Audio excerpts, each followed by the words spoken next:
Okay, hello everybody. Can you hear me okay? Good. Okay, so for those of you who don't know me, I'm Sally Redman. I'm the CEO of the Sax Institute, and I'm really pleased to welcome you to the session this morning. I'm particularly excited about this session because I think it's a real opportunity for people in the Sax Forum to work together to deliver some outcomes that I hope will be really important in contributing to future-proofing the health system into the future. So thank you so much for joining and being part of this conversation. So look, I just wanted to start today by acknowledging the traditional custodians of the land on which we meet. I know you're all on different lands today. I'm on the Gadigal lands of the Great Eora Nation, and I would like to pay my respects to their elders past and present and emerging, and I extend that respect to any Aboriginal and Torres Strait Islander people who are joining us today. So I think maybe the next slide. So I'm keen to sort of keep this introduction fairly short because I want to allow as much time for discussion as the meeting progresses as I can. So just to give you a bit of a high level introduction,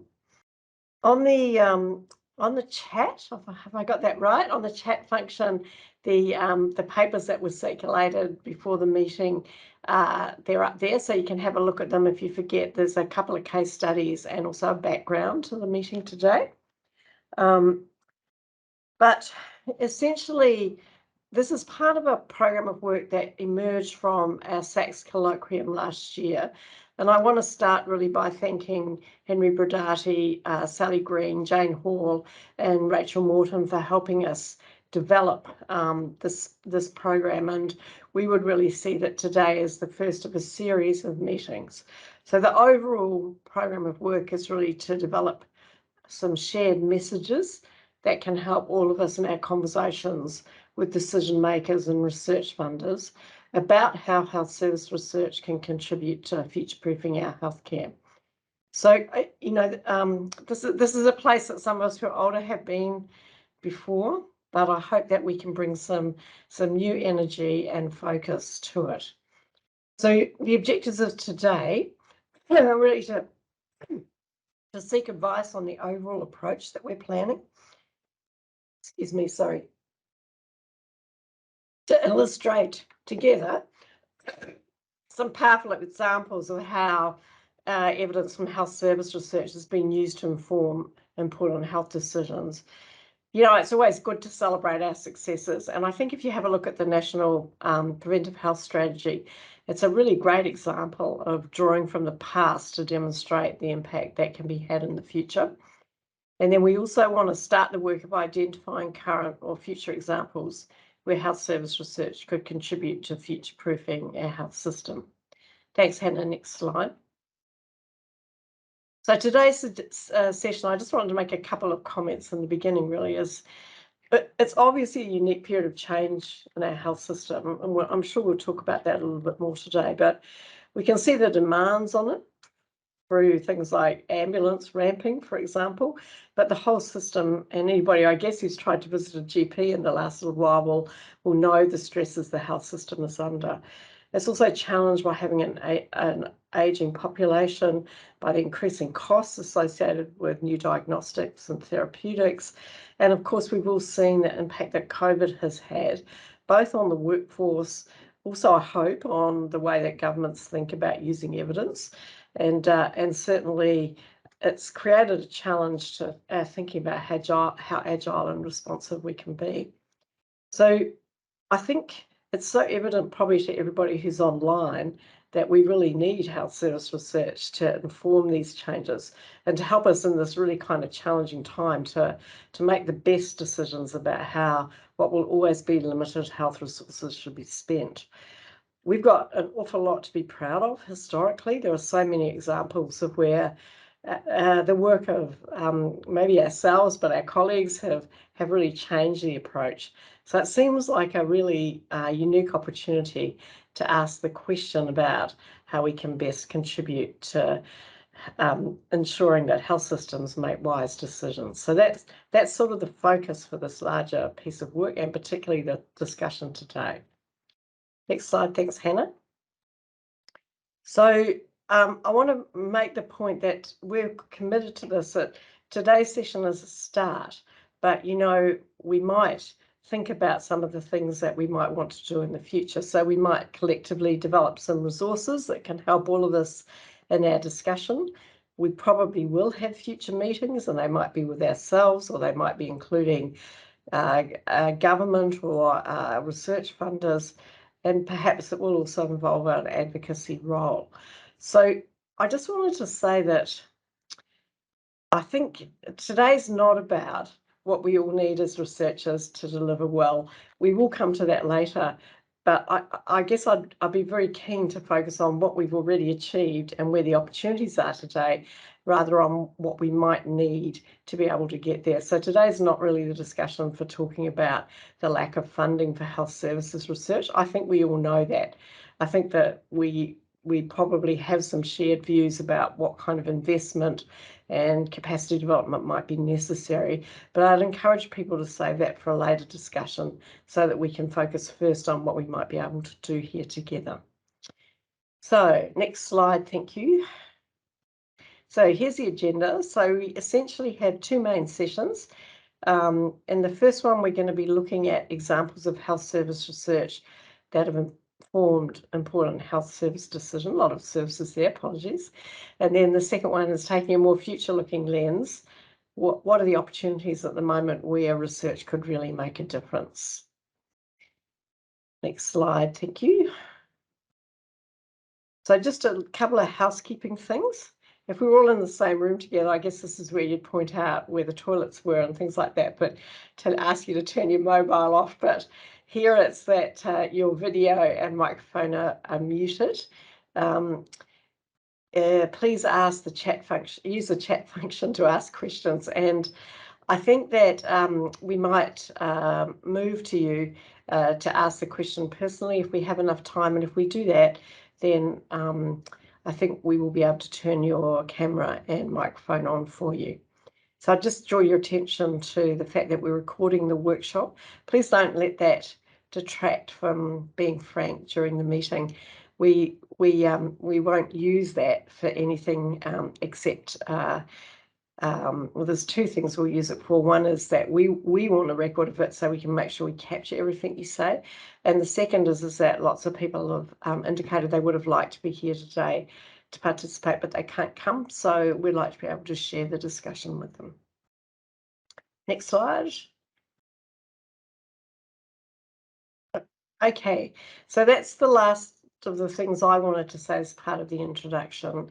Let me see whether people have got any questions or comments about that, including the panel. If there's anything that you feel I've left out or you want to emphasise, please jump in. And and also anybody who's here in the participants, if there's something you'd like to raise now, please do so.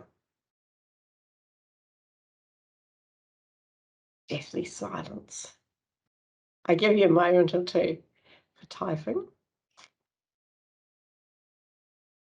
Okay, I'm going to take that to assume that I was super clear, and we can move into the first session. But if something else occurs to you as the session moves on, please don't hesitate. Thank you, Janet.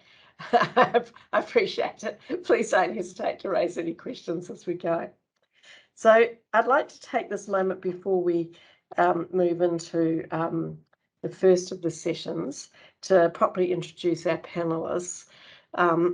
We're so lucky to have their contribution into the discussion, both over the past months and also today.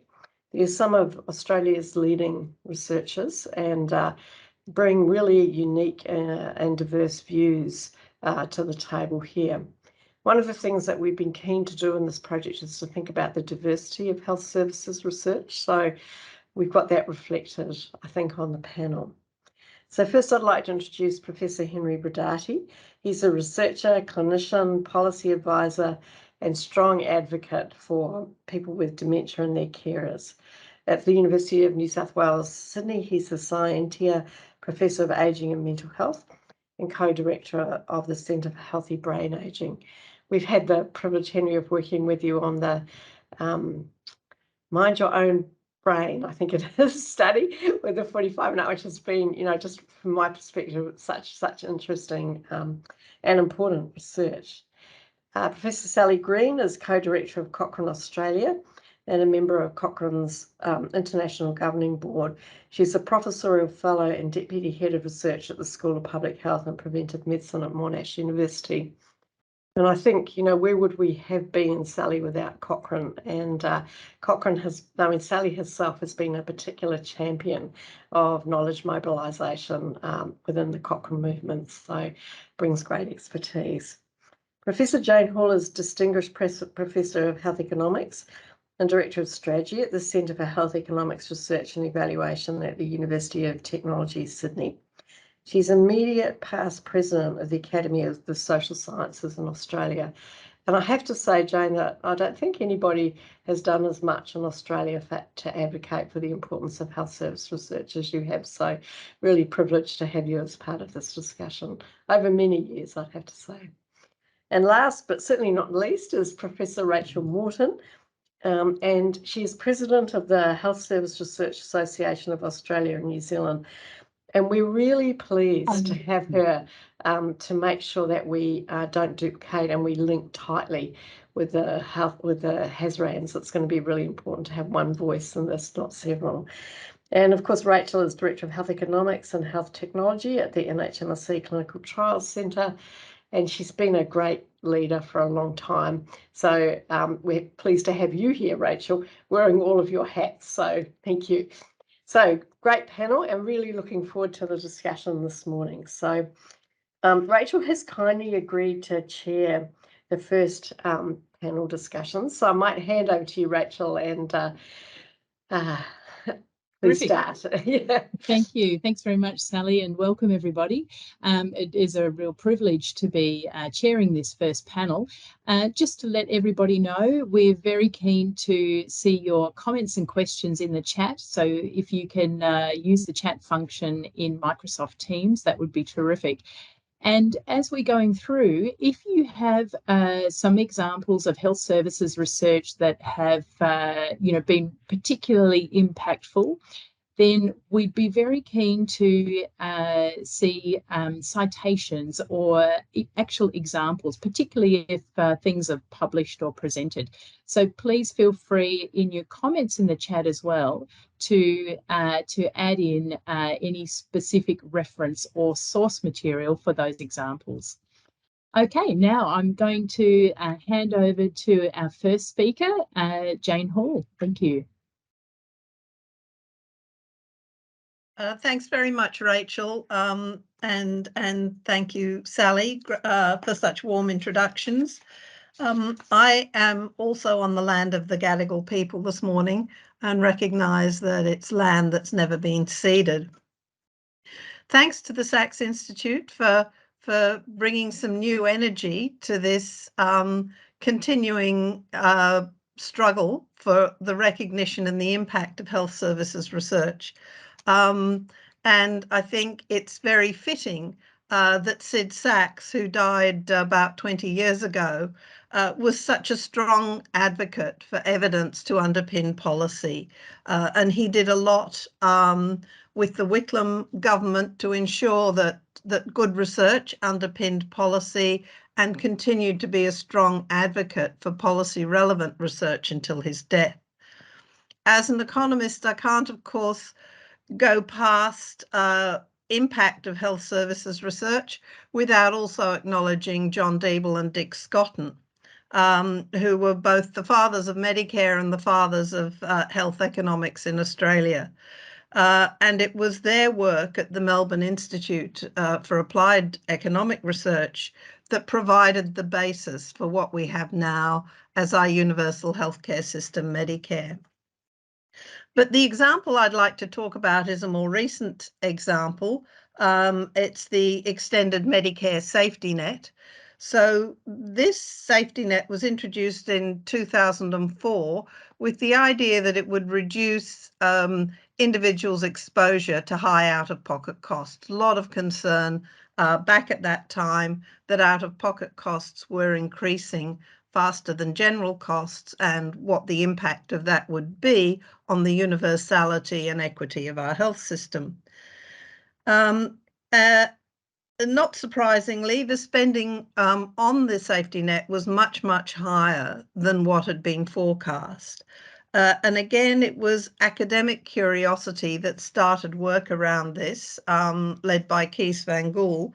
And to see where the money went mostly to higher income areas. It started off with a geographic analysis. The money was going into high income areas, which of course was not the original intent of the policy.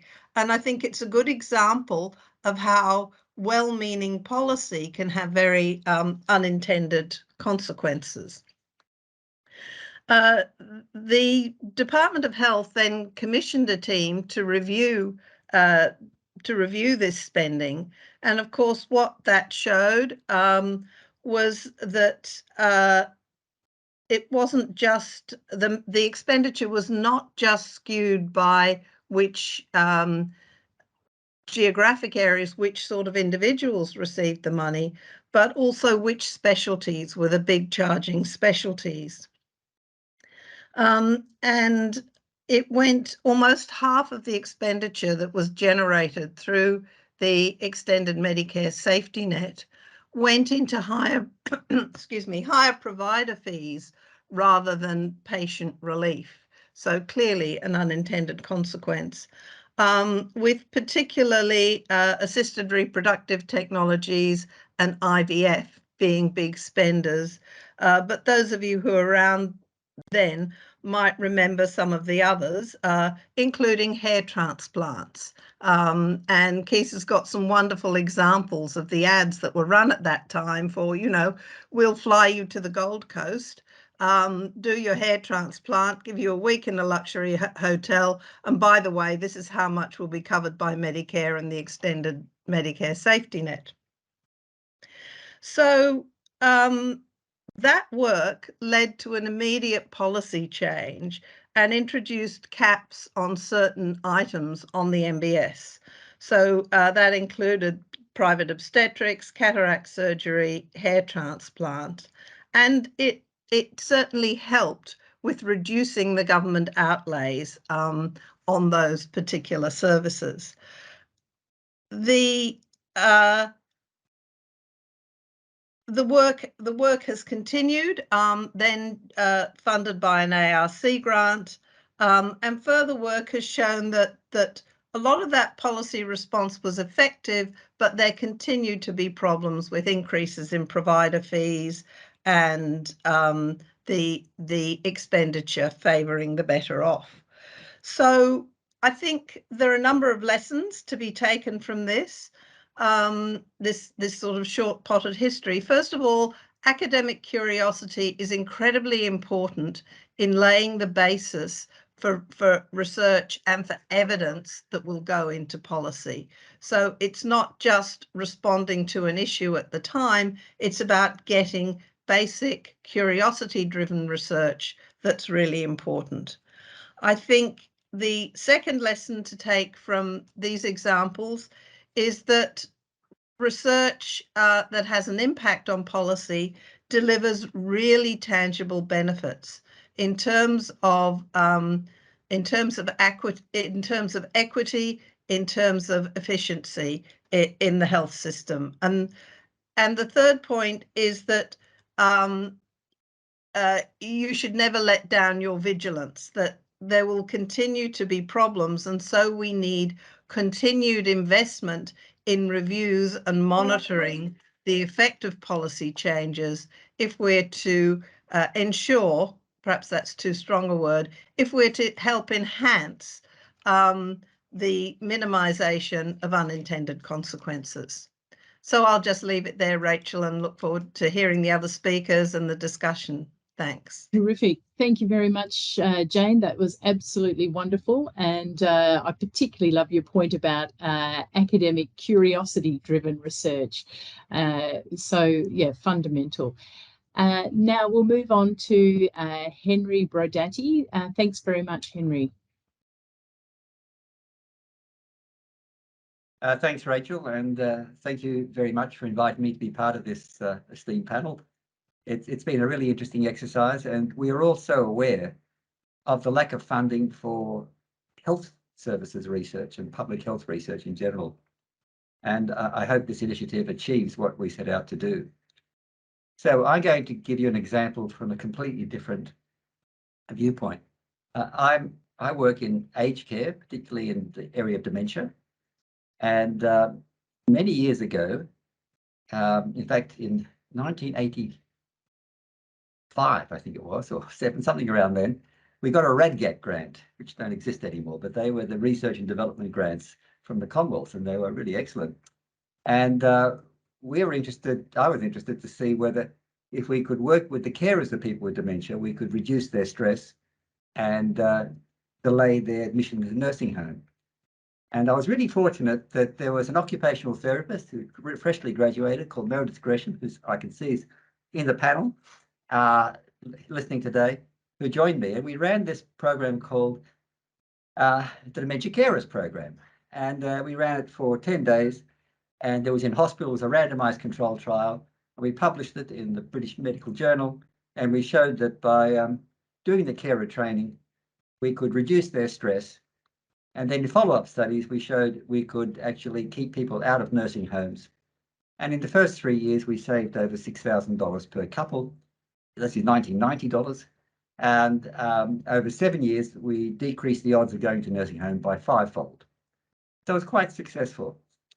Fast forward 20 or 30, or maybe 30 years later, Meredith, then working in Hammond Care as the senior researcher, head of the research part there at Hammond Care, said, let's try doing this again, but combining it with respite care. And so we devised the Going to Stay at Home care package led by Meredith. We did the analyses, and people came for respite care, which is a very common form of assistance given to carers of people with dementia and other conditions. And at the same time, the person who usually stays at home, the carer, came into the residential. It was a cottage they came into, and they received the training in how to be a carer, you know, how to develop their skills and cope with the stresses. And we showed that there was a delay in nursing home admission again, and there was a reduction in unmet needs for the carers. This was against a comparison group, wasn't a control group. Unknown to us, Suzanne Dyer at in Flinders did a cost-benefit analysis and showed that if this program was rolled out, it would save $100,000 per couple per year. And that would translate, where's my figure here, to something like $300 million nationally. It was stupendous. Now, I'm giving you this illustration because in parallel to that, we had been meeting quarterly with the Commonwealth Department of Health, particularly their Dementia Division, now led by Robert Day. And we were updating them on research, they were updating us on policy, and we've been doing this for about 2 or 3 years, and we mentioned this, and I sent the paper from Suzanne Dyer showing the cost savings. And they were impressed.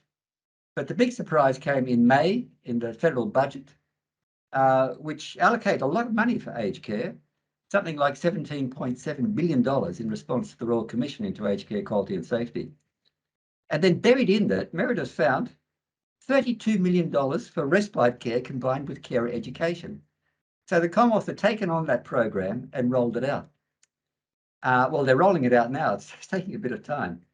But I just want to illustrate 3 things from this. Well, one point or 3 ways. So how does health services research happen? It can happen top down. The Commonwealth says we need a policy on how to do this. And often they get it wrong, as we heard from Jane. They get unintended consequences. And I can give you an example in the second half of that, what happened, another example of that as well. The second way is there's demand. If there's a group with a condition in the population and they're very vociferous, like breast cancer, They were very successful and were able to obtain breast cancer nurses. They got a lot of philanthropy as well. And it was a great success. And the third way is curiosity driven, as Jane said. So investigators come up with an idea and then say, well, how can we translate this into action? We need the health economists to help us with this. We need to meet with the government and with other funders of services and with private industry as well. So particularly in aged care, where about half the nursing homes are for profit. They just don't want good outcomes. They do want those, but they want it to be economic as well. So Rachel, I think I'll leave it there and for the discussion. Thank you very much, Henry. It's an excellent case study. Yeah, very tangible and with a very recent successful outcome. Look forward to discussing that a little bit further. Our next speaker is Sally Green. Thank you, Sally. Thanks, Rachel. Hi, everyone. I hope you are all well. I'd like to acknowledge that I'm on the lands of the people of the Kulin Nations, and I pay my respect to their elders, past, present and emerging. My example of health services research informing health service decisions and bringing real change is the National COVID-19 Clinical Evidence Task Force and the evidence-based living guideline for the care of COVID-19 that resulted from this very large collaborative effort. Formed in March 2020 and producing the first version of the guideline in April, we've updated the guideline over 80 times, and the current version includes over 150 recommendations. To do this, we drew on the foundational work of the Australian Living Evidence Consortium to produce living guidelines in stroke, diabetes and arthritis. This highly collaborative task force brings together 34 peak health professional bodies across Australia, representing multidisciplinary health professionals providing clinical care to people with COVID-19. More than 200 clinical, consumer and evidence experts across 7 guideline panels are supported by a sophisticated system of daily evidence surveillance and weekly updates to living guideline recommendations that are published on a dedicated online platform. Underpinning the living guideline development is a dynamic system in which new research is continually integrated with clinical expertise and with consumer and community input to maintain a reliable, up-to-date source of evidence-based guideline. This is enabled by innovations in methodology, data science, digital technologies and co-production, and has dramatically accelerated the incorporation of evidence into guidance. Australia's national COVID-19 living guidelines have over 1 million page views by more than 500,000 individual users in 180 countries around the world. The New York Times has described living evidence as the quiet revolution to surface the best available research and make it accessible for all. At the heart of this endeavour, however, is people. The 34 peak clinical bodies have coalesced to form a steering committee, meeting weekly to consider and improve recommendations. Achieving 100% consensus around the recommendations has meant genuine partnership and engagement and supported uptake into practice. We're hugely grateful to our clinical colleagues who volunteered their time to be members of guideline panels, often while also managing unrelenting clinical caseloads. We've undertaken and have published a mixed methods process evaluation and an impact evaluation to help us understand what worked, what didn't and why. Awareness of the guidelines among Australian clinicians is high, and the vast majority of respondents reported that guidelines were very or extremely relevant, easy to use, trustworthy and valuable. Qualitative data has revealed that amongst an overwhelming morass of evidence and opinions during the COVID-19 pandemic, the guidelines have been a reliable, united source of evidence-based advice. Participants in the evaluation felt the guidelines built confidence and provided reassurance in their clinical decision-making. Now, I've selected this example as it tells the story of a collaborative cross-sector approach that's been highly successful in terms of impact and in terms of ways of working, with research at its core. While it was catalysed by the urgent need presented by COVID, it would be wonderful as we eventually emerge from the pandemic if we could trial this approach with different types of evidence for a wide range of decision makers and extend the advances it's driven in our evidence systems. Even better, if we can hold on to the lessons we've learned about the structure we've built for a cross-sector collaboration and together apply it to other health services challenges, I think we would really benefit from the work done over this difficult time. And that's one of the reasons why I'm so excited about this forum. Thanks, Rachel. Terrific. Thank you very much, Sally. Very recent and topical, and a great example as well. Okay, we're now going to open the panel for questions, open to the panel for questions. So if you could please type in questions or comments into the chat function of Microsoft Teams. And also, as some people are starting to do, any particular resources that you think are also good examples. I'm going to start off asking the panel a couple of questions. And Jane, I'm going to ask you about your excellent example of unintended consequences through a policy that sounded like it was a good thing and was well-meaning. And how do you think health services researchers in evaluation of policy might sort of tread the boards of exposing these unintended consequences, and I guess at the same time making recommendations about how the policy might be modified or tweaked, rather than, I guess, just a statement that that the policy has to go, it's terrible. So how do you think health services researchers in evaluation can sort of tread that line to encourage progressive equity focused policy, but at the same time highlight some of the issues that they can generate? Yes, if I say great question, of course, I'm trying to think of a good way to answer the question because I don't think it's easy. I think the challenge is being pulled for the researchers, being pulled in many different directions, being told to the high quality publications, keeping up with engagement in all sorts of forums. And I think one of the things we've learned with health departments over many years is how quickly people move around in the departments. I think if you can have good relationships with the department, and Henry's been talking about how he was able to do that, it certainly helps. A senior bureaucrat once said to me, "Don't tell me what I've done wrong, tell me what to do next." So I think that sort of future look is very important.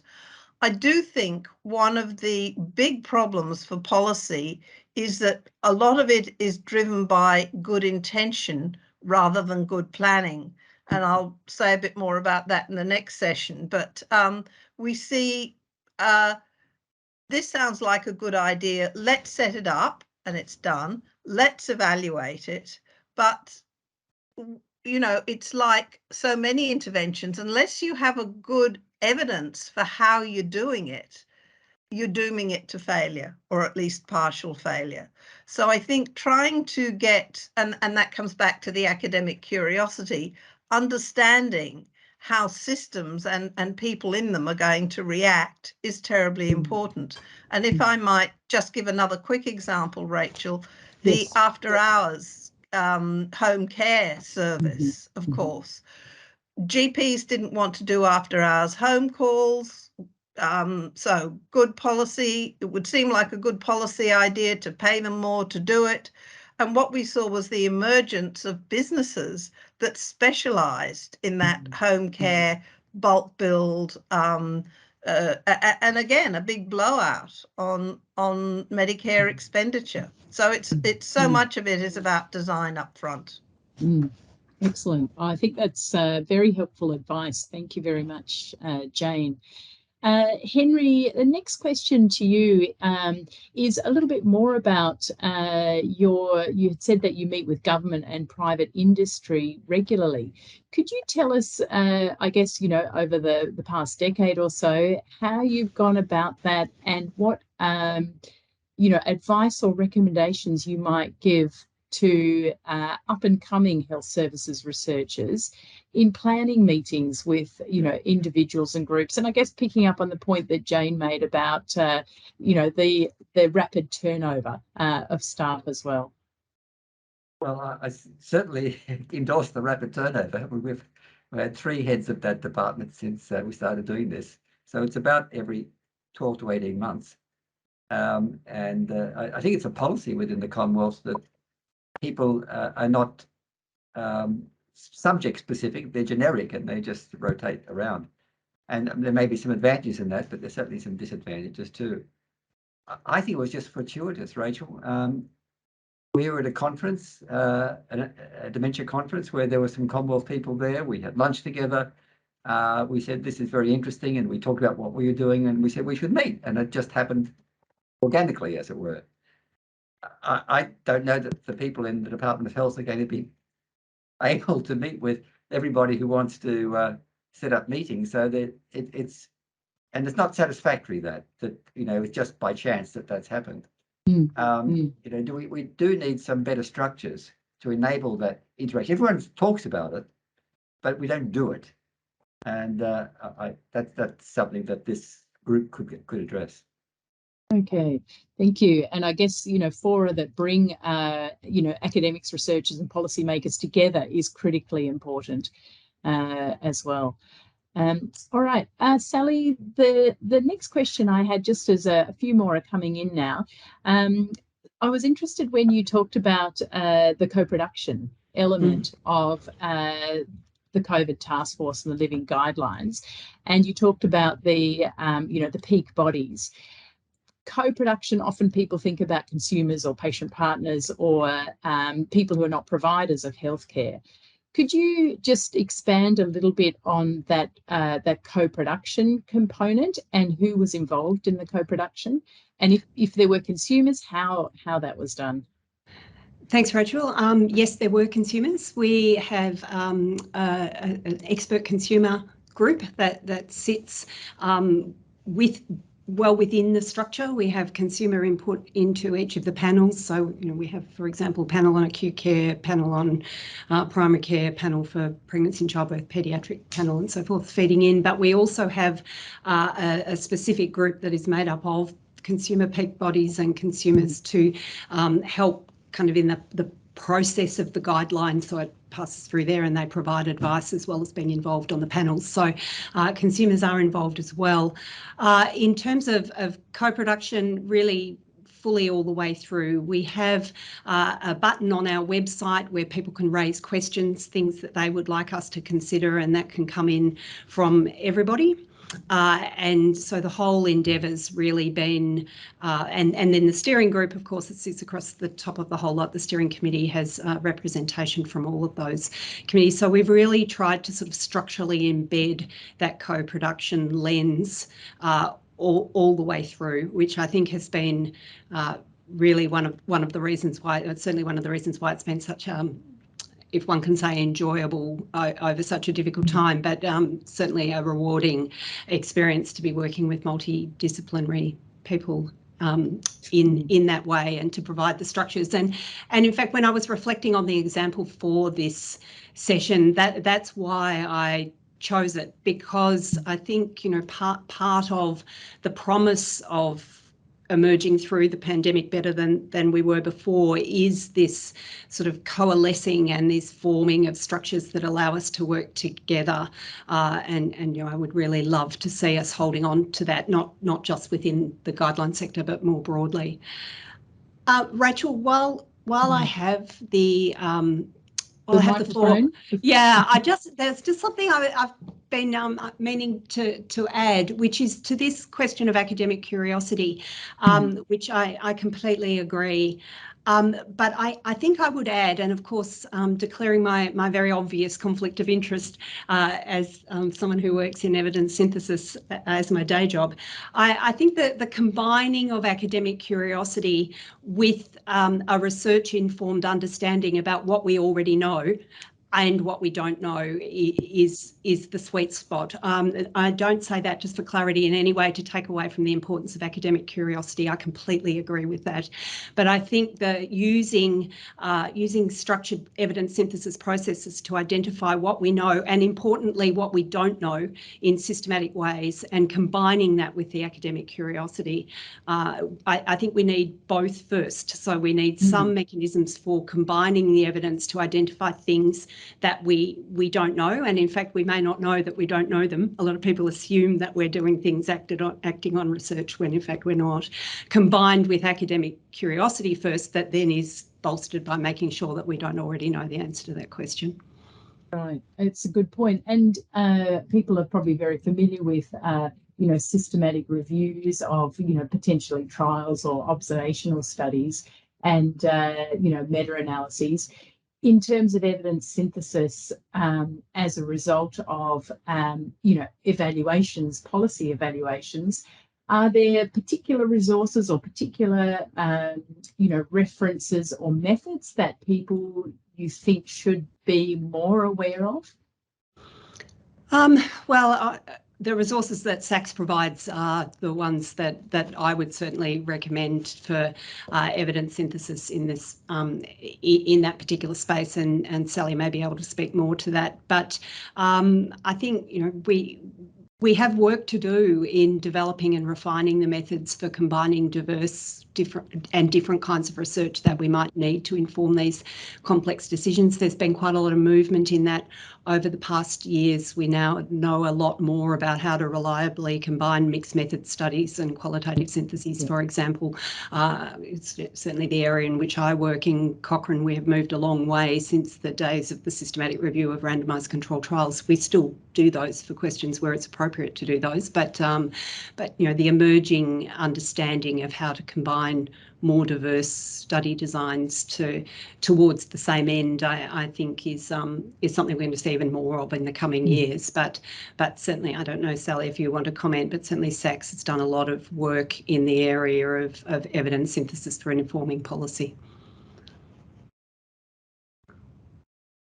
We might come back to Sally perhaps in a few minutes. I've got a question here, Sally Green, from Tim Luckett. How expensive are the living guidelines to maintain, and which funders and funding models might be most appropriate to enable living guidelines for other health conditions? Yeah, it's a good question, Tim, and one we think a lot about. Of course, there is funding of sort of static clinical practice guidelines that are updated at intervals already.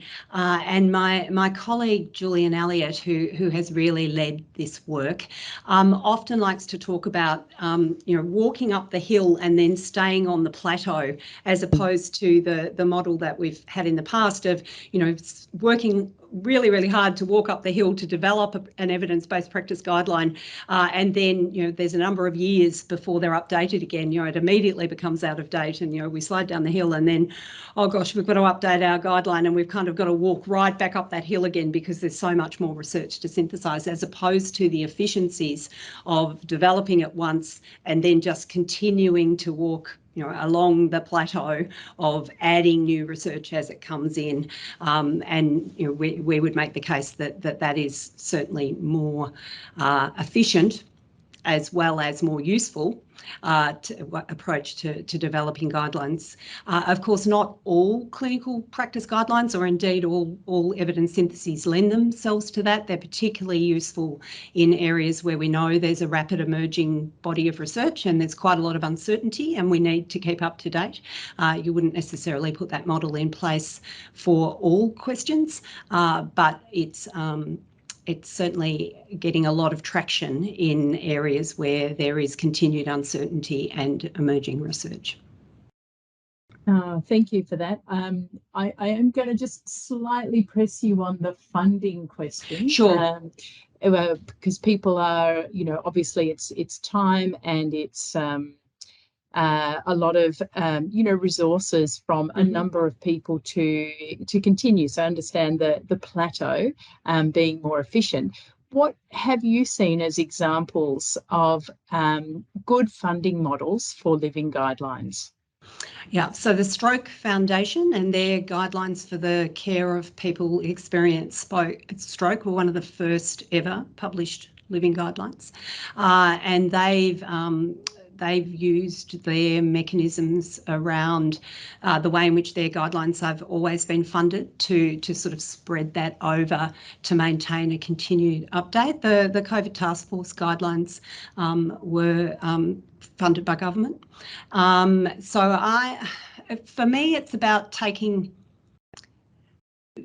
there's no question we need investment in developing the infrastructure to enable this, but it's for me about taking the existing spend and using it in slightly different ways rather than necessarily starting from scratch with building up the funding for this. Okay, great. Thank you very much, Sally. And yes, we have a couple of additional comments on the knowledge translation evidence synthesis and a few links to some very helpful papers there. Sally Redmond has also added in the way researchers think, which has the potential to be very valuable in contributing to health system development. So thank you all for those resources there. And also, yes, for that analogy. Okay. I have now a question generally for the panel. So anybody can choose to answer this. And this is from Danish Ahmed. How do we accelerate or perhaps sharpen the focus of university research outcomes, given the need to balance between research outcomes for university metrics, which a few people have talked about, balance with research for greater world implementation focus? So how do we accelerate or perhaps sharpen the focus of university research outcomes, given the balance between metrics and real-world implementation? Is there anyone on the panel who would like to start off with a response to that? Henry, thank you. I think it's happening, Rachel. They no longer ask you for all your NHMRC may not always ask you for all your publication the last 5 years or 10 years, just your 10 most impactful ones and why. And so quality is becoming more important than quantity, and impact is becoming very much more an important criterion. Universities are also asking for social engagement as part of your criteria for promotion or supplementation or whatever. And working with consumers is now, I think, de rigueur for most grants. So I think the field is changing, and salami slicing of your data to get as many papers as possible. Those days are gone. It's better to have one good quality paper that makes an impact than 10 mediocre papers that go nowhere. Excellent. Thanks very much, Henry. It's certainly something we've observed at the university I work at. Jane? Yes, I'll come in on that too. Thanks, Rachel. I think there's a tendency to want researchers to be everything to all people. And I think we've got to realise that we're still only supposed to be working a 35-hour week, although I think most people here would be working a lot more than that. And that not everybody can do everything, all at once. I think we've also got to understand that there's a sort of time trajectory in building evidence. Sally Green's example of the living guidelines is great, but until that research is done, you can't have evidence-based guidelines. So I think we've got to see that there's a trajectory. I've always said that really to have good research, for research to have good impact, it really has to be, the topics have to be years ahead of the policymakers' concerns, because otherwise the evidence won't be there. And I think that we should see that. I mean, if we'd asked Deeble and Scotton about the impact of their research in 1970, it wouldn't have had any. It was a couple of academic papers. But then when the time was right, it went on to have, you know, to change the quality of life of every Australian. So we have to see that that I think there's this trajectory, and that we shouldn't expect everything to be impactful every year. An excellent point. And certainly it's something that's a challenge for all academics to, you know, to not only think up an idea that hasn't been done and deliver it within 18 months, as some grant schemes require, but also then to point out, you know, of your 5 or last 10 years, you know, what has truly changed the world. And it's almost an impossible ask. Unless you're very lucky and things have lined up. So yeah, I think it's a very important point, and one perhaps that should be incorporated into feedback to NHMRC and the Medical Research Future Fund in particular. Sally, did you want to Rachel, comment? could I just? Yeah. Yes. Sorry, I was just going to make another point to follow up that you triggered for me, and that is that for many areas in which health services researchers work, it's an ideologically contested area. So what is going to have impact is going to be subject to all this. How do you get through the strife of interests, as Sid Sachs described the health policy world? And I think that's got to be recognised when we look for impact as well. Mm-hmm. Is that clear?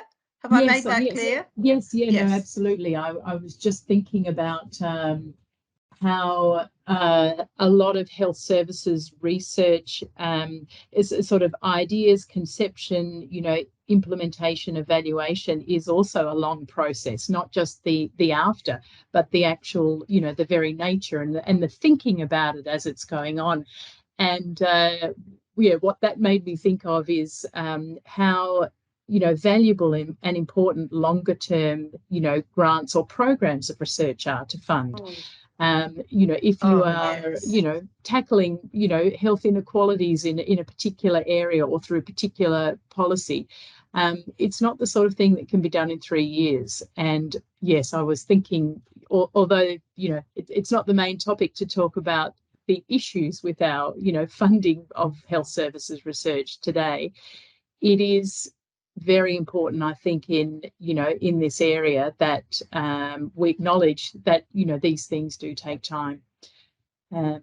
Okay, sorry, just back to you, Sally Green. Did you have any comments or want to speak a little bit further on that point? Look, I completely agree. Very much so with Jane's points, but I think in addition, it's not just about the longer term funding and the recognition of the length of the duration of time that these issues solve. It's also about coordination and breaking down the kind of siloed structures that that many of us work in. So I think and I note the comment in the chat also around the challenges for guidelines around multiple complex problems and people experiencing that. And in some ways, that's another example of the need for really investment in structures that allow us to collaborate on these long-term problems, so that we're you know not wasting our resources, bringing diverse opinions in kind of structured ways. So I don't think it's only about the funding. It's absolutely about the funding and the duration of the funding and accepting that these things take a long time. But it's also about creating an environment where we can actively coordinate the collaboration that's needed to solve these complex problems. So Henry, just sort of looking back at your example, you know, you've done this fantastic research a couple of decades ago. It's translated into policy a couple of decades later. What would you say were really the things that were lined up? And would you, looking back in hindsight, have done anything any differently? I mean, you've achieved success, but would there have been anything else that or other things you may have done or even wished for that might have meant that this, policy came forward sooner? Well, we did do the health economics, and we published that in 1991. We let people know, and nothing much happened in that area until just recently. So there was a long gestation, and it's just fortuitous, I think, that the right circumstances were there, and the Royal Commission, I think, primed things. So it takes, you've got to have the right environment as well for good ideas to germinate and to grow. What I would have done differently,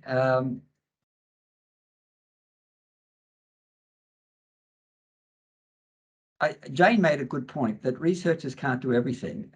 We're expected to generate the ideas, implement them, evaluate them, write them up, which is great. We all have to do that, but then do the knowledge translation part. And most of us are not expert in that. And knowledge translation, or implementation science, as it's now called, is a growing field, but it has very few practitioners in there. And we try and do that really bootstrapping what we know about it. I don't know that we're that good at it. Yeah, okay. Thanks very much, Henry. And I think people have, started to investigate whether it's something that, everyone needs to be trained in, or whether you actually then, pass it on. You pass it on to specialists, or you have those specialists involved at the beginning, and then that is their role. How you might build that into, grants. Obviously, people are, starting to do that. But yes, there's different activities at different time points. Excellent. Can I give you another example? Comment from. Oh, sorry. Yes, please. So I was part of a study which looked at putting person-centered care in nursing homes and showing that instead of being task-orientated, you actually do everything around the person and what their needs are. And we showed it reduced various behaviours, particularly agitation, and then we wrote a paper showing how agitation is costly, and we provided the evidence for that. And we looked at the cost of implementing the training program, which demonstrated that we could reduce agitation, and we showed that it cost something like $6 a point. It was a trivial amount of money. And so we then put forward the notion that this needs to be a training program for all staff in nursing homes. And we sent that round to as many people as we could, and nothing happened. And we said this would be business as usual. Then the Royal Commission came, and now it's being instituted as business as usual. So it often depends on the context of what's happening in the world at that time. Yeah, absolutely. COVID's a great example that Sally Green gave. Yeah. Yes. I mean, it's really changed the way people think about chronic fatigue syndrome and other viral illnesses. And people who'd been out in the cold and felt no one took them seriously now feel that they're being taken seriously. It's sort of a crisis and an opportunity. Yes, at the same time. Yeah, excellent. Thank you, Henry. I've now got several questions and comment from Shanti Ramanathan. Shanti, would you like to, if you can come off mute and even put your camera on, would you like to pose perhaps two of your many questions to the panel? If we can just facilitate that as the meeting hosts. So here's Shanti now. Terrific. Yeah, sorry, I was having trouble because they were grayed out, but thank you to whoever solved that. This was just a reflection as you were talking about this academic curiosity, and then I think, Sally, you introduced the idea that we really do need to have an evidence synthesis of what we know and what we don't know. But I kind of wondered whether that was sufficient, or was there another element that we need to be thinking about, and that is, what is the actual problem or the need that we're trying to solve? Because sometimes I feel like we channel research into areas where there isn't enough evidence, but not really understanding what the problem is in the first place and the actual impact of that.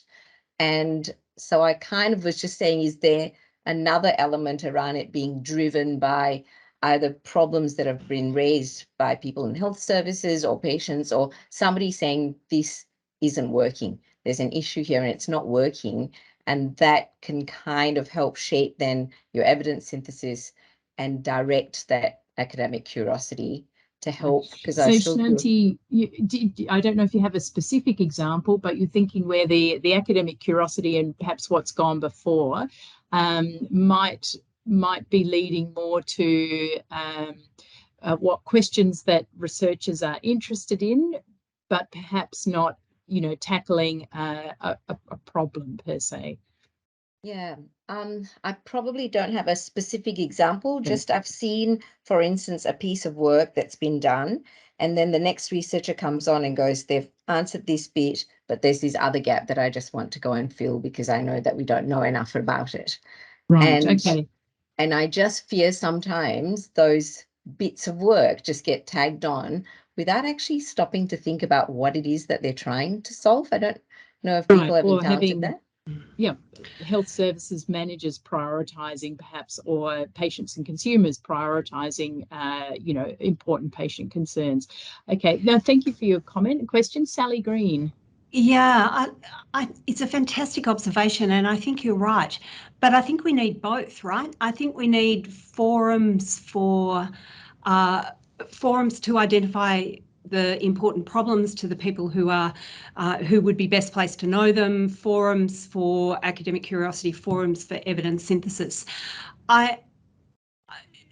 Despite my my love of evidence synthesis and my love of informing a research agenda by what's gone before, I also very much recognise the need for the kind of the blue sky academic curiosity, because sometimes somebody's got to be outside of that structure to come up with the thing that we haven't thought of. It's those unknown unknowns. And so I think we always do need to leave room for that kind of slightly left field, curiosity driven, I wonder if kind of question, and recognising that many of them will not advance to a point where we want to implement them, but I still think they're critically important. I agree with Jane. I don't think it's an either or question.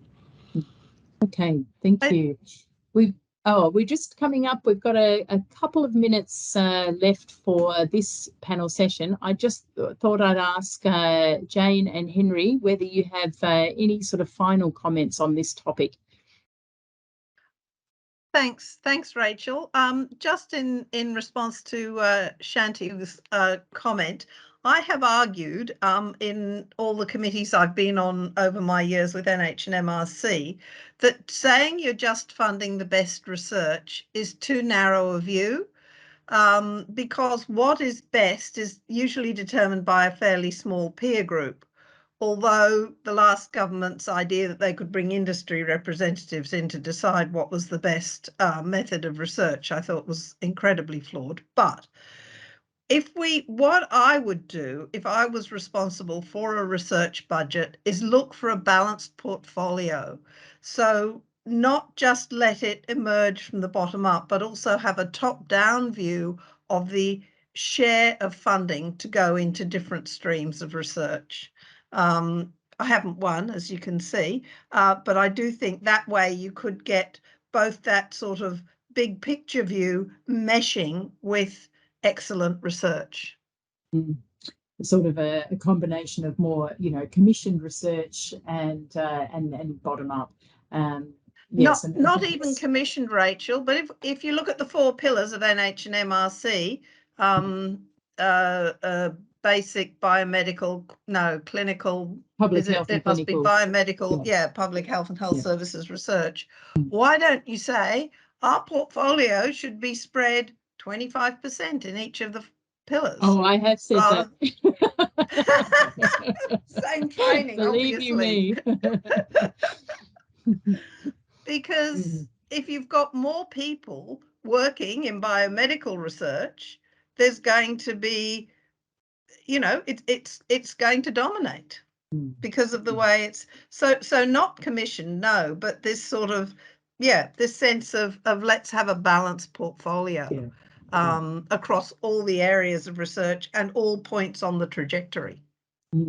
I think that's a great message to take into perhaps Sally Redmond, our next forum, which might be specifically tackling funding or looking at new funding models. All right. We're now going to move into the second panel session, which will be chaired by Sally Green. And the topic here is, where could health services research inform future proofing? Thanks, Rachel.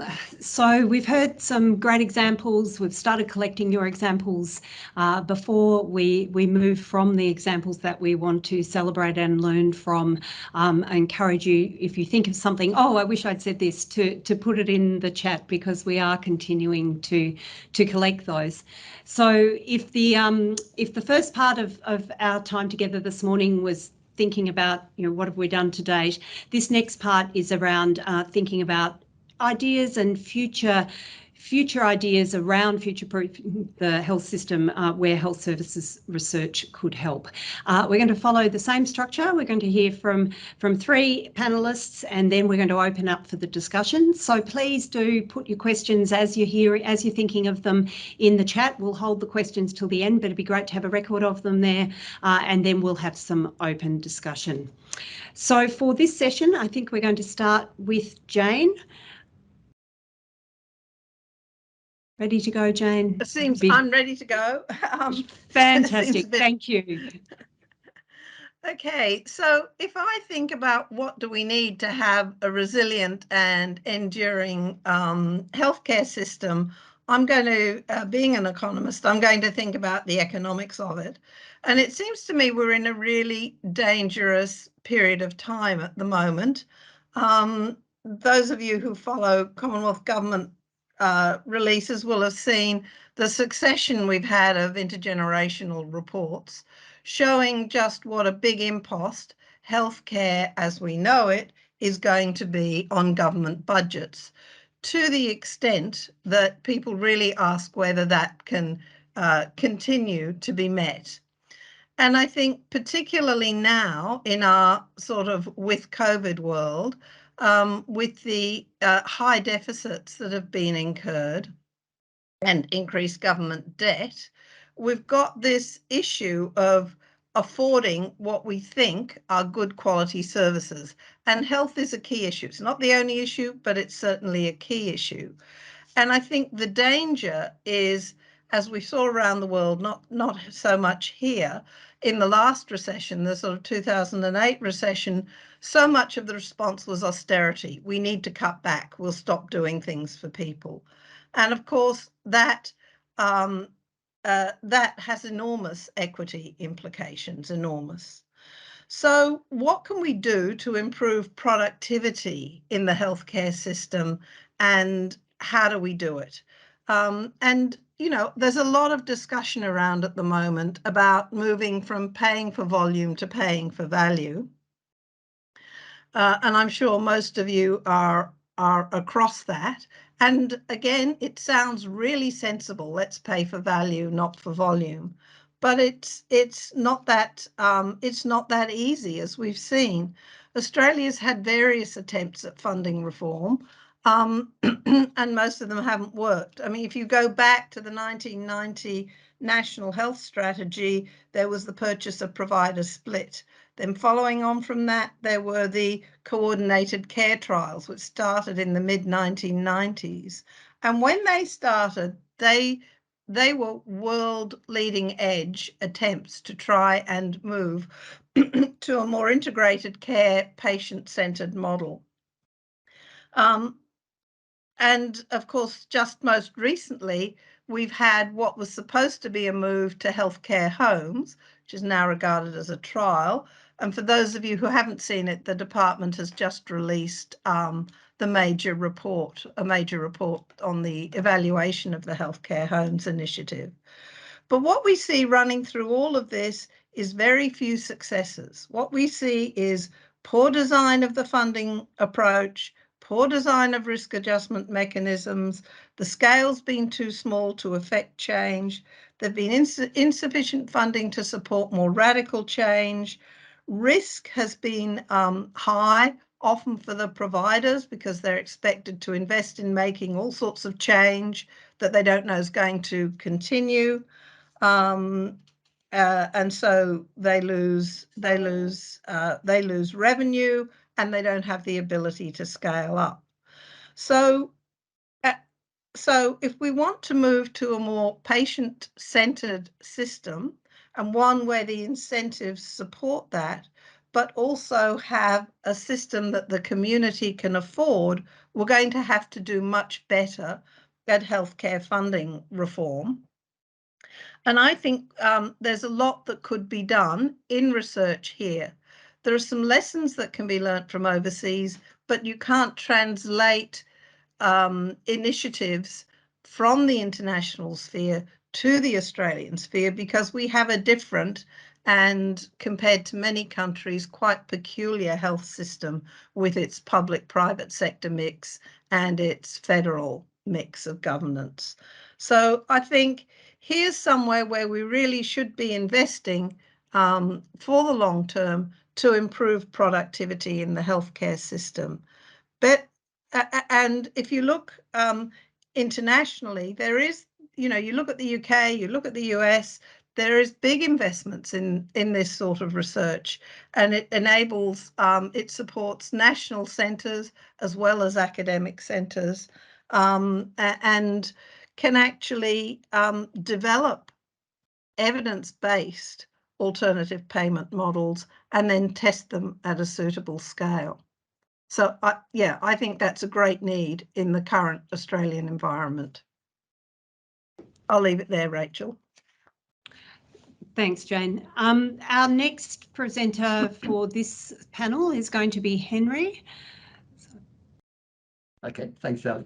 Thank you. I'll pick up where Jane left off about increasing productivity. We know there's a lot of waste in the health system. It's estimated, I think, about a third of all hospital care could be avoided. I'm not sure about the accuracy of that. We know that there's overprescribing of many medications, some of them very expensive. There's often demand for new medications that don't have any substantial advantage over cheaper, older medications. There's increasing demand for investigations, and investigations are becoming more and more expensive. In my field of dementia, there are now PET scans which can image the abnormal protein of Alzheimer's disease, which cost over $2,000 per person, not rebated. So there's a lot of room. So when Sally Green says we need to know what we don't know, and what, Dennis Rumpel sort of thing, and unknown knowns and known unknowns and unknown unknowns sort of thing.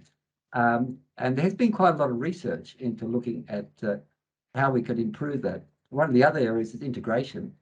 And I work in aged care, and aged care is a great example of integration because no one has one disease.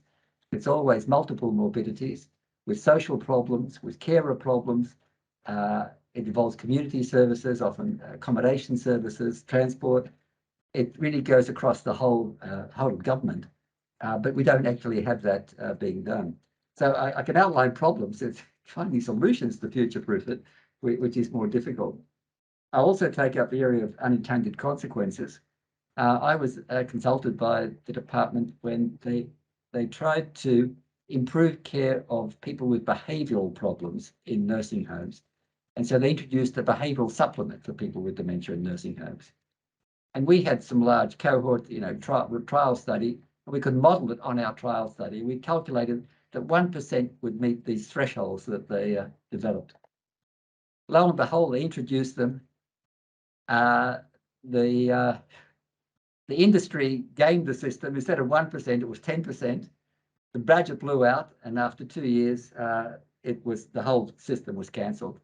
And so, when you talk about poor planning, there are some great examples.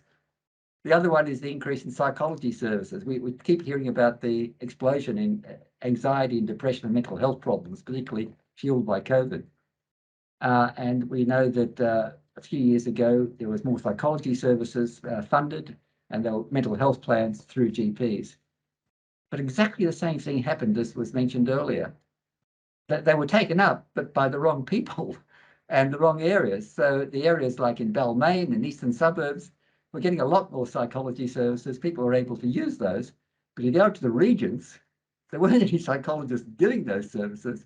And so if we're going to future-proof it, we really have to do that careful planning and thinking about how people will find the weakest link to exploit to try and maximize profits. You know, it'll always happen.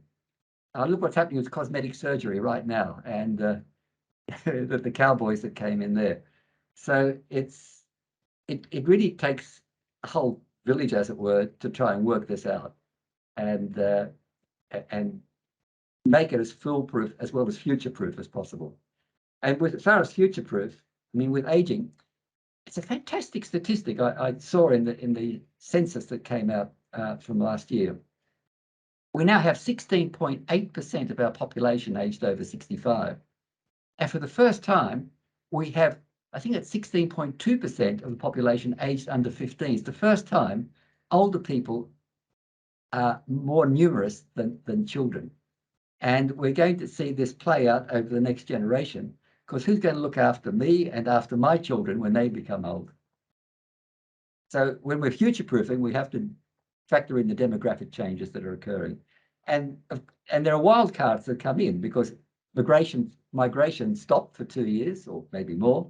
And so our health system's under crisis now because you don't have the people to staff it. And so, of course, there's a big policy meeting happening this week about training and about how to meet our staffing needs, our manpower needs across the country. I'll stop there. Thanks, Henry. And finally, before we open it up to discussion for all of you, I'm going to go to Rachel. Thanks, Rachel. Terrific. Thanks, Sally. So following on from a person-centred or patient-centred healthcare system or service, this is really an area of research that I think is particularly important, and health services researchers have got a huge role to play for future-proofing. Because we talk a lot about co-design and co-production. We talk about consumer and patient partner engagement, and there's quite a lot of rhetoric. There are some terrific initiatives, and there's also been the I guess widespread implementation of patient-reported measures, so outcome measures, experience measures, patient activation measures. However, I think there's a lot that academics can and should and need to contribute in this area, because there are issues around and uncertainty around how patient-reported outcome measures, for instance, can and should be used to guide clinical decision making and to guide clinical care. And I think secondly, and even more sort of contentiously, is how patient-reported measures might be used in quality assurance between jurisdictions and in benchmarking and to guide health service planning. So I'd like to propose a number of areas where I think a number of problems and current issues where I think health services researchers who are interested in this area could be focusing on.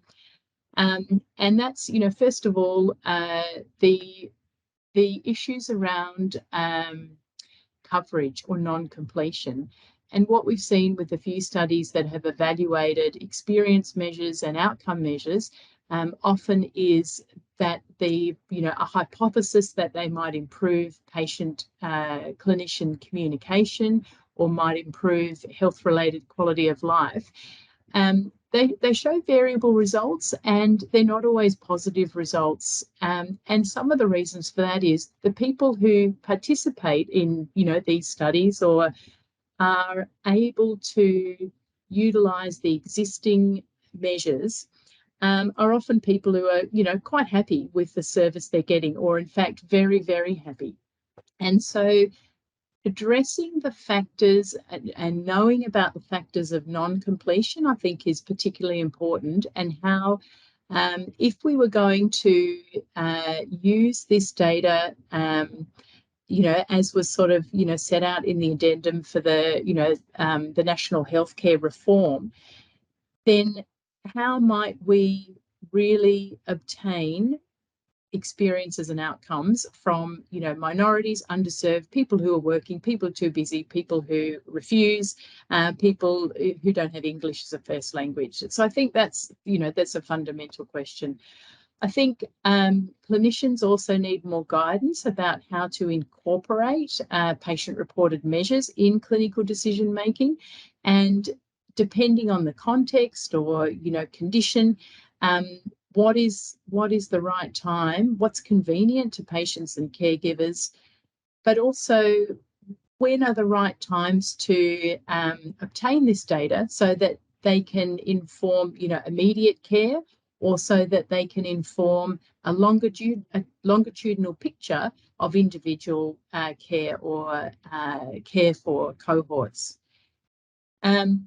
One of the other, I think, barriers in terms of people really wanting to use patient-reported measures, particularly in comparisons between, you know, let's say local health districts or specific services, is case mix. And so there is a real need for, you know, statisticians and economists to be investigating and developing some appropriate adjustments for case mix so that managers are, you know, satisfied that they are able to more compare like with like. And I think, you know, that alone is a huge barrier to implementation. It's not implementation, but to actually using a lot of the data that people are spending a lot of time to provide, and a lot of resources to collect as well. So a couple of other points, again, just, you know, focusing on PROMs. I think these sort of, you know, valid approaches, adjustments for case mix, and then with the focus on how this data might better serve patients, clinicians, and caregivers, really presents a real opportunity for people to partner with professional organisations, government, you know, larger bodies that are also really wanting to see a rollout, large-scale rollouts of these programs to ensure that, you know, the data isn't just stored and then not used. So I think it's a huge opportunity. There's a lot of investment in the area at the moment, not so much in the evaluation, but health services researchers, I think, have, you know, a huge ability to contribute to make this a more valuable exercise. And, you know, the impetus is coming from all directions. So I think it's important to have a somewhat more coordinated approach. Okay, that's my topic. Thanks, Sally. Thanks so much, Rachel, and thanks, Henry and Jane. Great way to kick off the discussion. Okay, so for our remainder of time together, we're really focusing on the objective of the meeting, which is around identifying current or future examples where health services research could contribute to future-proofing our health system. And this is the time to be creative, to brainstorm, no such thing as a silly idea, and really pop some ideas in the chat of things that you might be working on now, areas where you've been wondering about how we can contribute as health services researchers to solving some of these problems. We've seen a bit happening in the chat already, and I'm delighted to see that. I think by way of kicking that off, just I guess an invitation to any of the panel to comment on, I think there's a real theme there around patient-centred care, and hopefully we'll be able to talk a little more about that as some ideas come through in the chat. But I also heard, Henry, you said something that really resonated with me, is that, you know, there was a question or an issue and, you know, you happen to have the data to be able to model that, you know, you happen to have the trial. And I wonder if it would be worth thinking collectively, not just about the issues and areas and challenges where we feel we can make a contribution as health services researchers, particularly if we work together, but also thinking about, you know, drawing on Jane's well-made point from the last session about, you know, sometimes these things, you have to think of them a long way in advance of when they're needed. What are the sorts of assets or structures that we could think about building? There's been one in the chat already around data that could position us to be better placed to deal with some of the challenges that we have now, as well as the challenges that we don't even know about coming forward, those wild cards. So can I ask the panel to maybe reflect on that for a moment while people are collecting their thoughts, and then please pop your ideas in the chat. Can I just mention data, because that was something I had on my list. Yeah, please. And data is so important. And we have these personally controlled electronic health records, which don't seem to be going anywhere. There are registries, which are a great advance. And, you know, we look at Scandinavia and their data collection is just superb. And they're able to, as well as doing great research, they're able to do a lot better planning. We have to balance this against privacy. And the other thing that's happening in our world now is digital health. And this is changing things. We can get real-time data from people. People may not want that because they don't want to share their data in that way. But these are very, very tricky waters to navigate. And we need to be able to capitalize on what's now possible with digital health and digital monitoring. But data is really key for planning. Okay, I'm going to go to Jane and Rachel in a moment, but certainly Jane, you go first. And then just to give you a bit of advance notice, Sally Pearson, I can see you in the chat. I'm actually going to invite you to jump in here with what you've contributed in the chat. Sorry to break in. I'm going to reinforce data and look forward to hearing from Sally Pearson. But I'm going to raise another aspect, and that is how we develop sort of fully formed, evidence-based, research-savvy people working in the health system. And with what Henry was saying, I've been involved for many years with the Commonwealth Fund and the Harkness Fellowships, but there aren't many of them, and you have to go to the United States for a year. But it is an amazing experience that people get through those fellowships by a combination of working with really extraordinary researchers, but also being exposed to a lot of policy thinking, policy meetings, and leadership development. And I've always thought that we could do it here without requiring people to move to the US.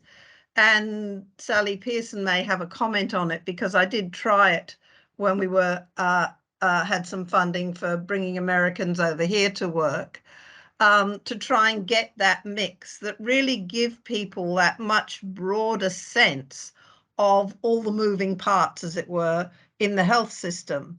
And I think that could be done relatively easily, and it might be something, Sally Redmond, that Sax would like to take up and explore.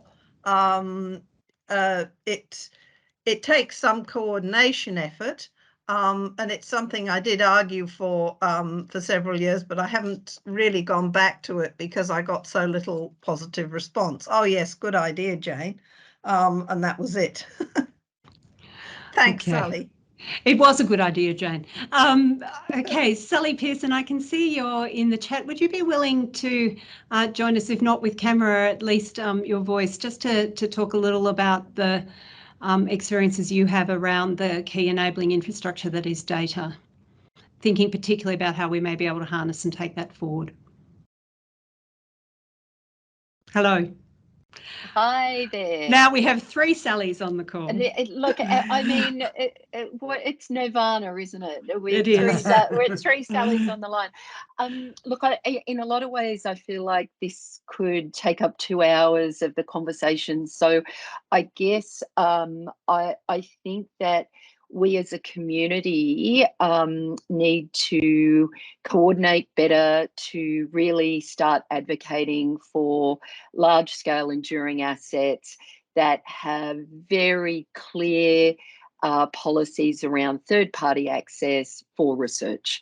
We are so slow out of the blocks here in Australia. And Sally, I hope you don't mind, Sally Green, not Sally Redmond, I hope you don't mind me sharing the experience as the co-chair of the Observational Data Working Group within the COVID-19 Clinical Evidence Task Force.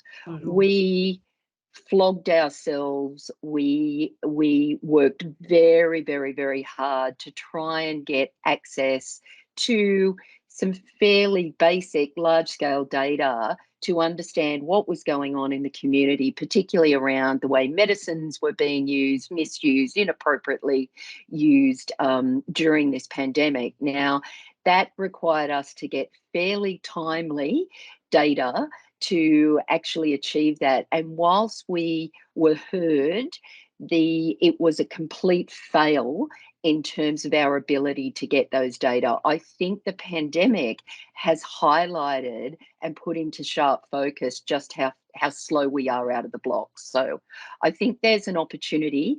On the flip side of that, I believe there's no better time for us to be working in this area, because I believe there is a strong appetite and there are a number of initiatives that are now being in place. I think there's great building blocks, but what we have failed to do is connect all of those dots. So in order to future-proof our capacity and ability to leverage those data for the kind of work that we are doing, I think we as a community need to start pushing hard with government at both the state and Commonwealth level to move this forward fast. So that's a very big pitch and overview, but I'm very keen to engage with anyone online to work in partnership to push this forward. I think no one's going to disagree that we need to move on this. Yep. Agree. Thanks so much, Sally. I'm going to move from data assets. We can certainly come back to it. It's no doubt critically important. I'm going to move from data assets now to, there are a couple of really interesting comments in the chat around global collaboration and global structures.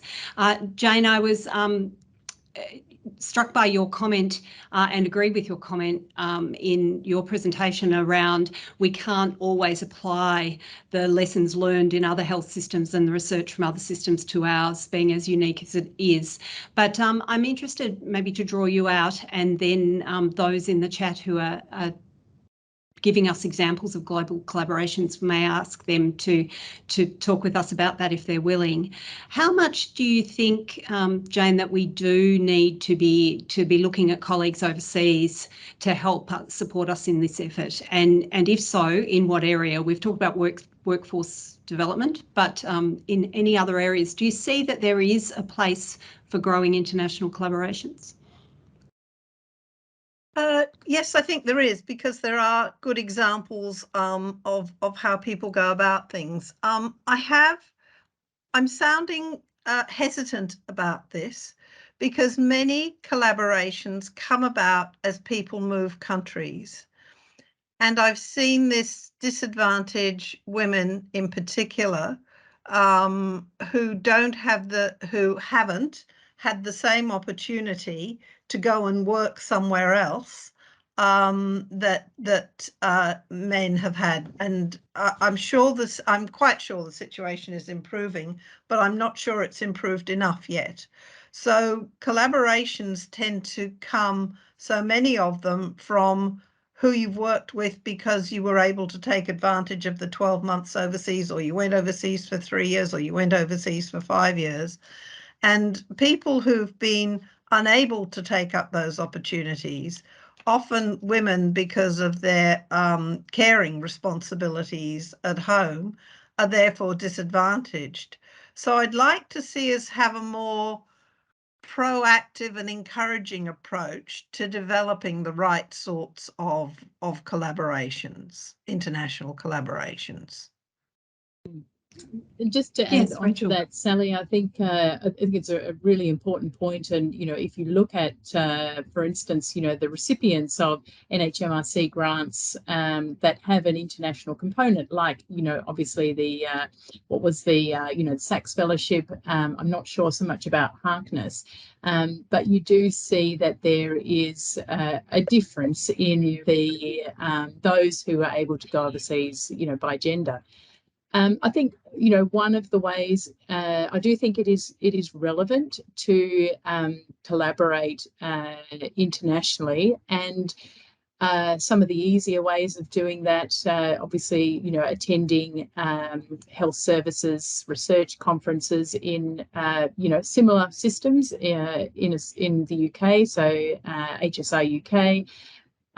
Or CASPA in Canada, I think are particularly beneficial, you know, for seeding ideas and looking at examples of policy and evaluation that people may not have been exposed to here.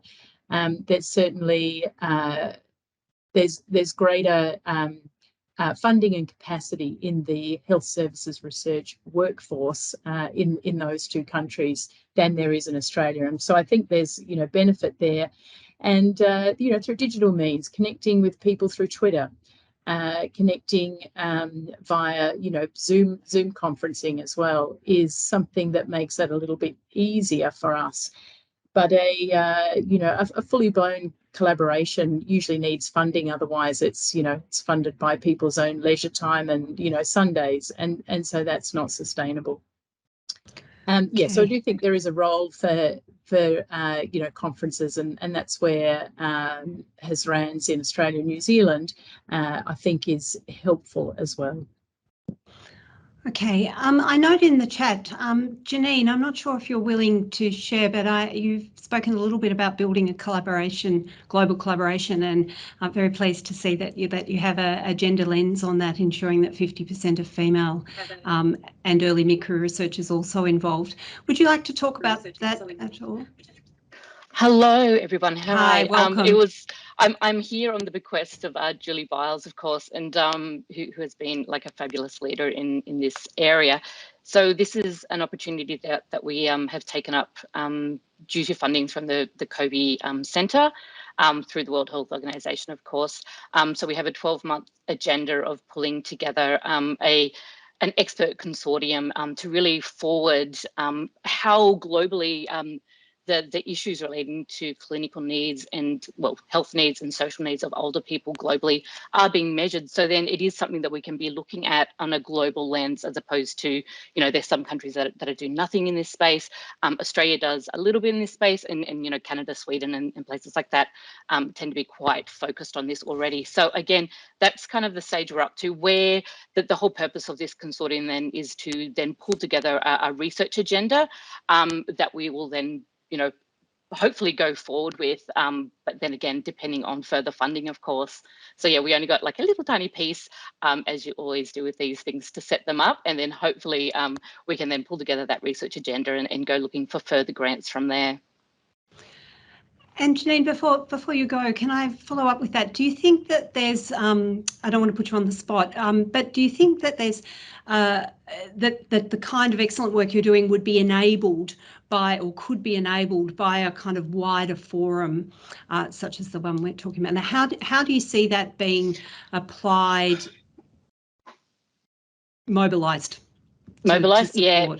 Exactly, and it is a really important question as well, because again, it's, you know, what's the point of doing the work if it then isn't going to go forward as well? So, and again, which is also why I find it really important to make sure that we are including those up and coming researchers, because, you know, again, a lot of, usually in these consortium type things, you know, you have people that maybe have 10 years left in their careers at the most, and then it just kind of all drops off. So again, just ensuring that we have, and again, how this will be working is we'll have kind of these global meetings, which will then translate into like regional meetings, to make sure that, you know, we are capturing all those issues. But again, it is just really about forming that kind of deep understanding as to, you know, what each country is doing, what each region is doing, and where those, what kind of methods are being used, and what measures are currently being used, and how we can put that all together into a unified way that we can go forward on this issue. Fantastic.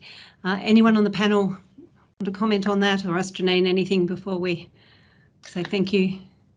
Yeah, I was going to say, Julie's probably even in here today, so she may even be, because I kind of jumped in as she was, she's kind of, you know, trying to spend a bit more time with the family.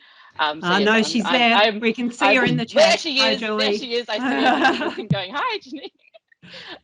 But yeah, great. but and again, we are still in that phase at the moment of pulling together experts. So again, if anyone is interested to be considered for this consortium of experts, please drop me an email and I will be in touch with you. I've put my email address in the chat, but yeah, if you wanted, please reach out to me, because yeah, I would. We want it to be as you know, such a mixture of disciplines and sectors as we possibly can. We don't want to be excluding any voices if possible. Excellent. Okay, thank you so much, Janine. If I can change tack a little now, I note there's a comment from Heidi in the chat around how can we embed research within health systems. I wondered if there's anyone in the panel. So we've talked a bit about building assets around data. We've talked about the promise of patient-centered approaches in both reducing waste and improving quality of care and efficiencies. We've talked a little bit about needing to be brave in economic models and economic reform. What about the embedding of research in health systems? Did anybody want to comment about that? It seems to me that an approach to that would be quite the asset. Thanks, Sally. Yeah, I think as a specific example, through ARA, the Australian Health Research Alliance, was the funding of a program called the Embedded Economist program. And that initiative was designed for health services to have and build capacity in health economics research, and specifically in local level evaluation, to look at, you know, programs, models of care, you know, for instance, you know, physiotherapy, post-discharge physiotherapy models of care within an LHD. And the Embedded Economist program, then the ultimate aim of that is that health services would see the importance of, you know, specialised sort of key contacts or personnel that would be funded, you know, funded or part funded by an academic institution and funded by the health service. So the program over a couple of years, you know, involved a lot of training and education, and then the prioritisation of some high impact projects for evaluation, and the working together on the evaluation to really demonstrate what the benefits of this particular discipline were to, you know, really improving decision making, local level service planning and decision making. So I think you know, that was just one program that was funded, and, you know, the funding has now come to an end. But I think it was a very nice case study of what could be achieved with this type of systems thinking. Thanks. Okay, Henry, Jane, Henry, yes. Sorry, Jane, go first. Yeah. Oh, thanks, Henry. I think, Rachel, you pointed to though the sort of problem in that it was an experiment, it was a pilot, and so at the end of the funding, it stopped. And we don't, and I think that's one of our real problems is getting this continued investment in something instead of, oh, well, we tried that, we evaluated it, yes, it was a good idea, but we've moved on to the next thing. Well, 2 health services have employed an economist part-time, so I guess it wasn't, you know, completely stopped. But yeah, you're absolutely right. It was something new, and then what? You have a change of people and decision-making powers. Yeah. I just wanted to mention the review of Health and Medical Research Australia, which was led by Simon McKeon with McKeon Review. I was part of the group that put that together. And the key recommendation was to embed research into health services. And there's a whole lot of recommendations in that review. The report came out, I think, in April 13. The government changed the next month or something like that. So it was commissioned by Mark Butler when he wasn't the Minister for Health then, but he was the Minister for Aging and Mental Health. And anyway, he commissioned it, and it's a great report. But unfortunately, when governments change, reports end up on shelves. So some of the recommendations have been acted on, but most, I don't think, have been really done with that. It'd be good to revisit that. So a long time since I looked at it. Well, it's a decade, yeah.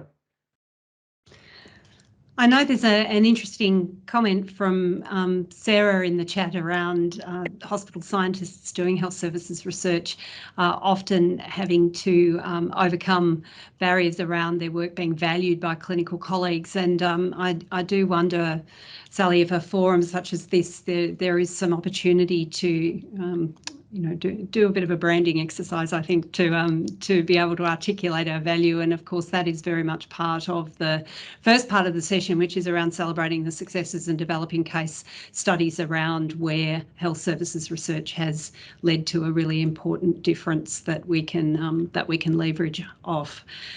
I just want to draw a little bit out on Jane, your excellent question around moving from a pilot to sort of sustaining and embedding in ways of working and ways of thinking going forward.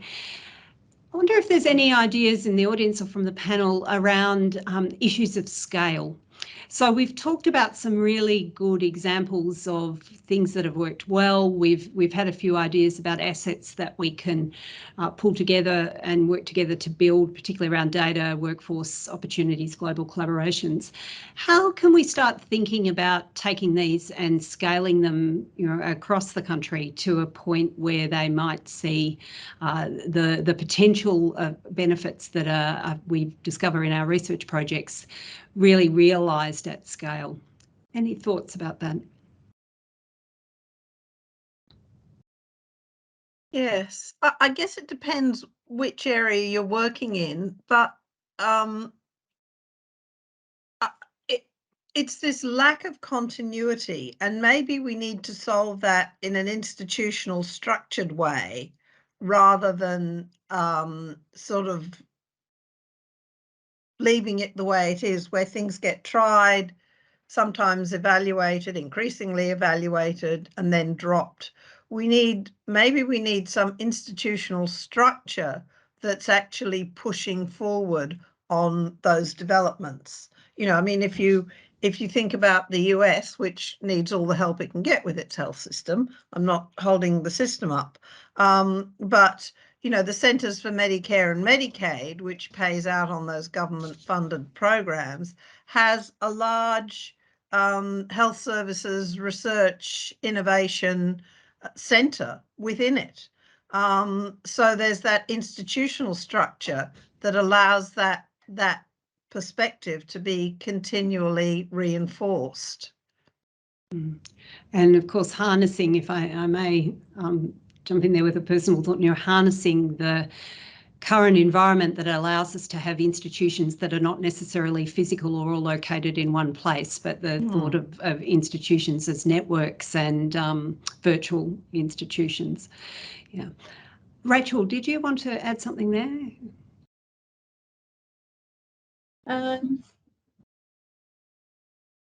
Look, it's a big question, and it's not it's not an easy one when you're thinking about its scale. I'm trying to think of where other areas have been successful and what sort of strategies they've that they've used. And the one that probably springs to mind is, and you can see, there's a movement certainly within Australian funding, or perhaps the lobbying has been particularly good, is in the funding for clinician researchers or clinician academics.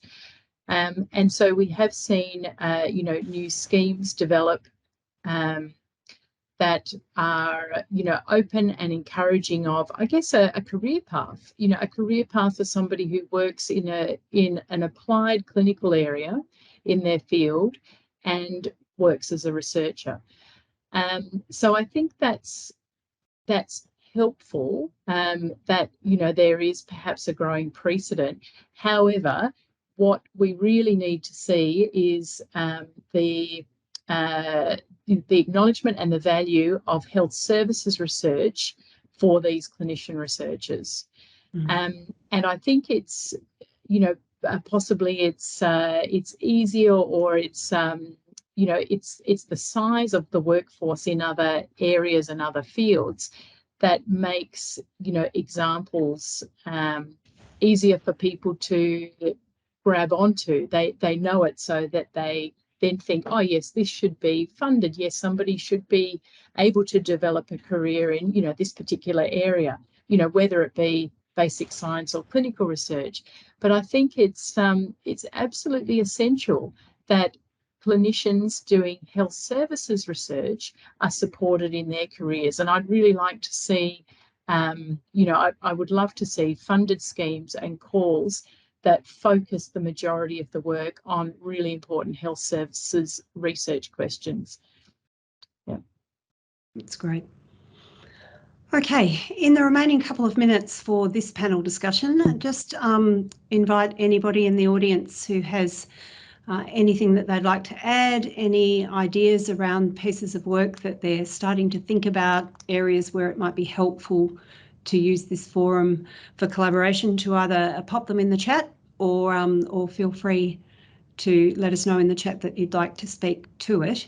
While you're doing that, just to summarise, I think we've heard some really terrific ideas around structures and things we can do to enable health services research to contribute to future-proofing our health system. I think we've had some ideas about sort of individual projects and individual issues. We've had more ideas, I think, helpfully, about collaborative structures, platforms, access to data, thinking about workforce, thinking about breaking down barriers to the understanding of the value of health services research, particularly in health systems, and taking us back to where we started, the real potential of taking a patient-centred approach to what we do going forward, both in terms of the way in which we consider funding models, the way in which we measure outcome, and the people we collaborate with.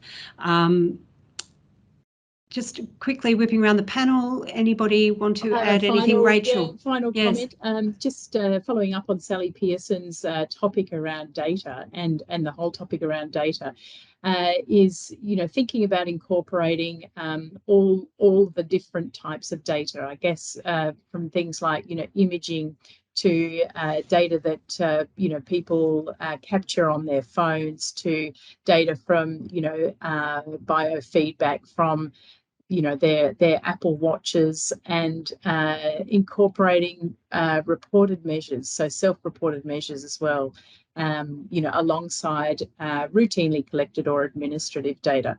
I think, they're all important components, and really help to build, a big picture. Yeah. Agreed.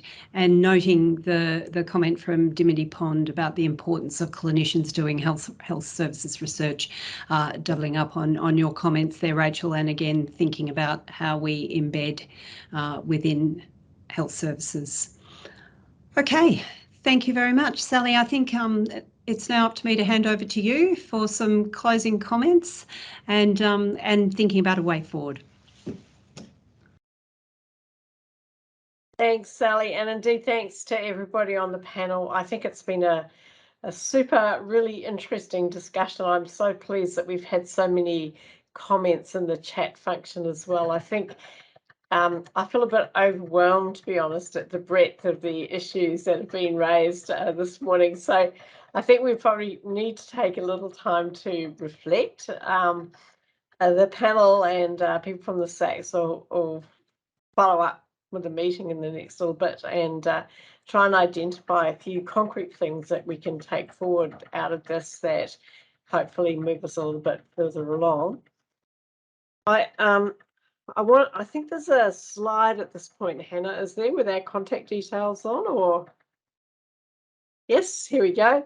Okay, so please don't hesitate to be in touch if you've got any other comments or issues that occur to you after the end of this forum. I think it's a usual sense that as you're going home, you think of what you really wanted to say. So please do share that, and you can send them directly to me, or if you send them to Amanda Dominello, or to if you send them to Amanda Dominello, it'll probably be more reliable in her inbox than mine. So please don't hesitate to be in contact with us and to